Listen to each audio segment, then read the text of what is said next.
Hello students, हमने अपने second video में लेसन सेकंड क्लास 8th का एसएसटी सब्जेक्ट से रिलेटेड हिस्ट्री का the rise of the East India company study किया था।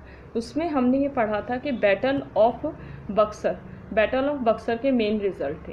अब बैटल ऑफ बक्सर के मेन रिजल्ट को ही कंटिन्यू करते हुए हम ये पढ़ेंगे कि dual government was establish in Bengal में ड्यूअल गवर्नमेंट सिस्टम एस्टेब्लिश हुआ था। ड्यूअल गवर्नमेंट सिस्टम का मतलब है कि इंटरनल जो भी मैटर था उसमें तो जो नवाब थे वो रूल करेंगे, लेकिन पूरी तरह से अथॉरिटी किसके पास होगी? ब्रिटिशर्स के पास होगी।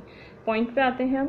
The south Indian state of Mysore became strong under the leadership of Hyder Ali and his son Tipu Sultan. अब जो ब्रिटिश ईस्ट इंडिया कंपनी थी उन्होंने बैटल ऑफ बक्सर और बैटल ऑफ प्लासी के थ्रू बंगाल को पूरी तरह से ऑक्यूपाइड कर लिया। अब जो ब्रिटिश ईस्ट इंडिया कंपनी थी बंगाल से अब वो साउथ की तरफ बढ़ रही थी। साउथ में वो मैसूर को ऑक्यूपाइड करना चाहती थी और मैसूर में दो किंग्स का रूल था, हैदर अली एंड द टीपू सुल्तान। दोनों ही ब्रेव किंग थे। नेक्स्ट पॉइंट है हमारा, the British fought 4 Wars with Mysore in the 1767-69 and 1780 to 84 and the 1790 to 92। जो ब्रिटिशर्स ने हैदर अली और टीपू सुल्तान के साथ वॉर किए। उन वॉर का ड्यूरेशन था 1767 to 69, 1780 to 84 एंड 1790 to 92।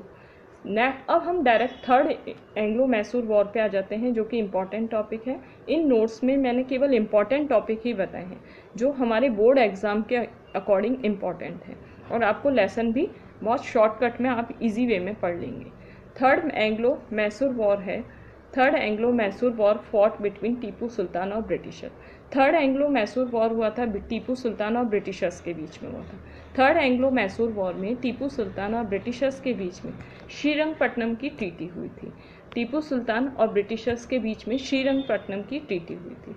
अब हमारा टॉपिक आ जाता है, Tipu was called the tiger of Mysore. Tipu को मैसूर का टाइगर भी कहा जाता है। क्यों कहा जाता है? He once battled with a tiger unarmed. एक बार उसने टाइगर के साथ फाइट की थी अनआर्म्ड, मतलब विदाउट वेपन के टीपू सुल्तान ने टाइगर के साथ फाइट की थी, इसलिए टीपू सुल्तान को कहा जाता है tiger of Mysore. Next point आ जाता है हमारा फर्स्ट एंग्लो मराठा वॉर। अब हम मैसूर वॉर का जो एंग्लो मैसूर वॉर हुए थे उसको स्टॉप करके नेक्स्ट टॉपिक पे आ जाते हैं, एंग्लो मराठा वॉर, जो इम्पॉर्टेंट टॉपिक है। थर्ड एंग्लो मैसूर वॉर ये बोर्ड के अकॉर्डिंग इम्पॉर्टेंट टॉपिक है। जो नोट्स हैं उनमें वही इम्पॉर्टेंट टॉपिक स्टडी कराए जा रहे हैं जो बोर्ड एग्जामिनेशन के थ्रू इम्पॉर्टेंट है। अब हमारा आ जाता है Anglo Maratha war. First Anglo Maratha war 1775 to 82 के बीच में हुआ था। सेकेंड एंग्लो मराठा वॉर हुआ था 1803 to 05 और थर्ड एंग्लो मराठा वॉर हुआ था 1870 to 19 के बीच में। The main weakness of the Marathas, इन तीनों ही एंग्लो मराठा वॉर में मराठास डिफीट हो गए थे। उनकी वीकनेस का मेन रीज़न था political disunity. Political disunity it mean जो भी चीफ मराठा सरदार थे वो एक दूसरे से फाइट कर रहे थे सक्सेशन के लिए। नेक्स्ट पॉइंट हमारा आ जाता है, सिंध वॉज अनेक्स्ड। सिंध को अनेक्स्ड कर लिया था। ब्रिटिशर्स ने एक पॉलिसी अडॉप्ट कर ली थी, अनेक्सेशन की पॉलिसी। इसमें जो भी एम्पायर्स थे उनको अनेक्स्ड कर लिया जाता था। सिंध को अनेक्स्ड किया था 1843 में। पंजाब वॉज अनेक्स्ड, पंजाब को अनेक्स्ड किया गया था 1846 to 49 में। फिर है Punjab was the last independent ruler to annexed rules of Punjab, Ranjit Singh. Punjab ऐसा लास्ट इंडिपेंडेंट स्टेट था जिसे ब्रिटिशर्स ने अनेक्स्ड कर लिया था। अब उस टाइम में पंजाब का रूलर था रणजीत सिंह। नेक्स्ट हमारा टॉपिक आ जाता है ट्रीटी ऑफ लाहौर। रणजीत सिंह और ब्रिटिशर्स के बीच में ट्रीटी ऑफ लाहौर हुई थी। कब हुई थी? 8 मार्च 1846 को हुई थी। रणजीत सिंह और ब्रिटिशर्स के बीच में ट्रीटी ऑफ लाहौर हुई थी 8 मार्च 1846 को। सिख इट मीन्स रणजीत सिंह और ब्रिटिशर्स के बीच में। ट्रीटी ऑफ लाहौर के मेन प्रोविज़न क्या क्या हैं? फर्स्ट पॉइंट है हमारा, the strength of the Punjab army was reduce. जब ट्रीटी ऑफ लाहौर हुई तो ब्रिटिशर्स की जीत हो गई थी, इसलिए ट्रीटी ऑफ लाहौर हुई थी। तो इस तरीके से जो पंजाब की आर्मी की जो पावर थी वो पूरी तरह से कम हो गई थी, रिड्यूस हो गई थी। A strong British force was started at Lahore, और एक स्ट्रॉन्ग ब्रिटिश फोर्स ने लाहौर को ऑक्यूपाइड कर लिया था। अब इस पूरे नोट्स के दो मोस्ट इम्पॉर्टेंट टॉपिक्स हैं, सब्सिडियरी अलायंस और डॉक्ट्रिन ऑफ लैप्स। अब हमें इसको पॉइंट टू पॉइंट समझना है। सबसे पहले सब्सिडियरी अलायंस लॉर्ड वेलेस्ली ने आगे फॉर्मुलेट की थी। सब्सिडियरी अलायंस लॉर्ड वेलेस्ली ने फॉर्मुलेट की थी। सब्सिडियरी अलायंस के मेन जो इम्पॉर्टेंट पॉइंट्स हैं, सबसे फर्स्ट पॉइंट है the British promise to protect the Indian states by stationary their army in the rules territories. Simple सी बात है, ब्रिटिशर्स जो जिन एरियाज़ को ऑक्यूपाइड कर लेंगे, जिन इंडियन एरियाज़ को ऑक्यूपाइड कर लेंगे, उन इंडियन एरियाज़ में ब्रिटिशर्स अपनी एक आर्मी रखेंगे, एक आर्मी को स्टैब्लिश करेंगे। वो आर्मी जो इंडियन रूलर्स थे उनको प्रोटेक्ट करेगी।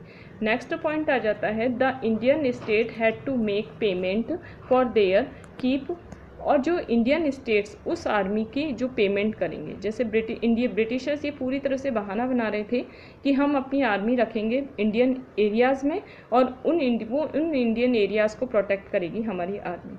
तो इस तरीके से जो इंडियन रूलर्स थे उन्हें पे करना पड़ता था ब्रिटिश आर्मी का। अब हमारा नेक्स्ट पॉइंट आ जाता है if the Indian rulers fail to make the payment, अगर इंडियन रूलर्स पेमेंट करने में फेल हो जाएंगे, अगर इंडियन रूलर्स पेमेंट करने में फेल हो जाएंगे तो उस इंडियन एरियाज़ को ऑक्यूपाइड कर लिया जाएगा और पेनल्टी के फॉर्म में उसको ऑक्यूपाइड कर लिया जाएगा। नेक्स्ट हमारा आ जाता है डॉक्ट्रिन ऑफ लैप्स, जो कि लॉर्ड वेलेस्ली ने फॉर्मुलेट की थी। उसके अकॉर्डिंग कौन कौन से जो इंडियन रूलर्स थे उनको ऑक्यूपाइड किया गया था। हैदराबाद, अवध, ग्वालियर, इंदौर, उदयपुर, जयपुर और सारे ये सब्सिडियरी अलायंस के अकॉर्डिंग इन्होंने जो वेलेस्ली था उसने ऑक्यूपाइड कर लिया था इन रीजन्स को। अब हमारा आ जाता है doctrine of lapse.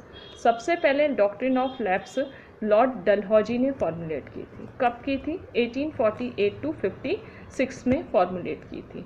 Doctrine of lapse Lord Dalhousie ने फॉर्मुलेट की थी 1840 टू 1856 में फॉर्मुलेट की थी। डॉक्ट्रिन ऑफ लैप्स का मेन प्रोविज़न क्या था? If an Indian ruler died without a male heir, अगर इंडियन रूलर है, अगर कोई इंडियन रूलर है, वो कोई भी सक्सीजर अपना अपॉइंट किए बिना ही उसकी डेथ हो जाती है और उसका कोई सन भी नहीं है, तो उसे क्या करना पड़ेगा? उस इंडियन रूलर को वो इंडियन रूलर किसी भी दूसरे सन को अडॉप्ट नहीं कर सकता है और ब्रिटिशर्स उस रीजन को ऑक्यूपाई कर लेंगे। If the Indian ruler died without a male heir his kingdom would lapse, उसके जो किंगडम है उसको लैप्स कर लिया जाएगा। It would be taken over by the East India company, और ईस्ट इंडिया कंपनी उसे पूरी तरह से ऑक्यूपाइड कर लेगी और अपना एक रूलर अपॉइंट कर देगी उस इंडियन रीजन पे। अब जो डॉक्ट्रिन ऑफ लैप्स है उसके अकॉर्डिंग कौन कौन से रीजन थे जिनको ऑक्यूपाइड कर लिया था?